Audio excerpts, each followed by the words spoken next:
السلام علیکم ناظرین، میں ہوں محمد اشفاق اور آپ دیکھ رہے ہیں ہمارا چینل اللہ وافی پر۔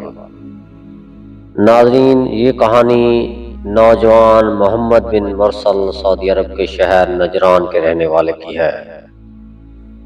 معمولی سی تلخی کے باعث ان کے ہاتھوں سے ان کے ایک کزن کا قتل ہوا۔ ان کو جیل ہو گئی۔ جیل میں کچھ عرصہ گزارنے کے بعد عدالت نے قصاص میں ان کی گردن اڑانے کا حکم سنا دیا۔ البتہ شرعی طور پر مقتول کے ورثہ کے پاس دیت لینے یا فی سبیل اللہ معاف کرنے کا اختیار بھی تھا۔ محمد مرسل کے قبیلے اور رزاق کے بچوں، بزرگوں اور نوجوانوں نے یہ فیصلہ کیا کہ مقتول کے قبیلہ السنیج کے سامنے معافی کی درخواست رکھی جائے۔ وہ چاہے تو دیت لے لیں یا وہ چاہے تو معاف کر دیں۔ درخواست رکھنے کا انداز جو اتنا منفرد تھا کہ اتنی عاجزی فریاد کہ پورے عرب میڈیا کا موضوع بن گیا۔ محمد بن مرسل کے قبیلے کے چھوٹے بڑے بزرگ بچے مقتول کے دروازے پر پہنچ گئے۔ مقتول کے ورثہ کو بلایا گیا۔ ان کے سامنے قبیلے کے سرداروں اور قبیلے کے نوجوانوں بچوں نے اپنی چادریں اتار کر مقتول کے ورثہ کے قدموں میں رکھ دیں۔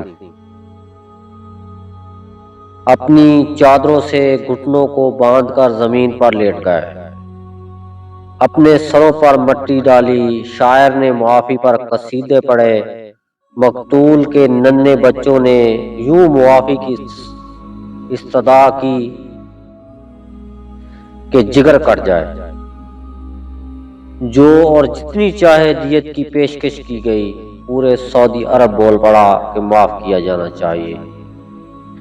شریعت نے دیت اور معافی کا آپشن بھی تو رکھا تھا، لیکن مقتول کے ورثہ نے نہ تو معاف کیا نہ ہی دیت پر راضی ہوئے۔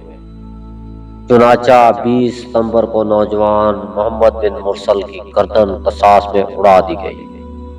یہ پہلا قاتل تھا جس کے لیے پورے ملک میں مغفرت کی دعائیں ہو رہی ہیں۔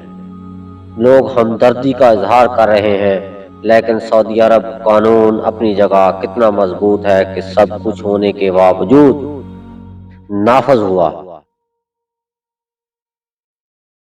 اگر آپ کو ویڈیو ہماری اچھی لگے تو لائک، شیئر اور سبسکرائب ضرور کیجیے گا۔ انشاءاللہ ملتے ہیں نیکسٹ ویڈیو میں۔ اپنا بہت سارا خیال رکھیے گا۔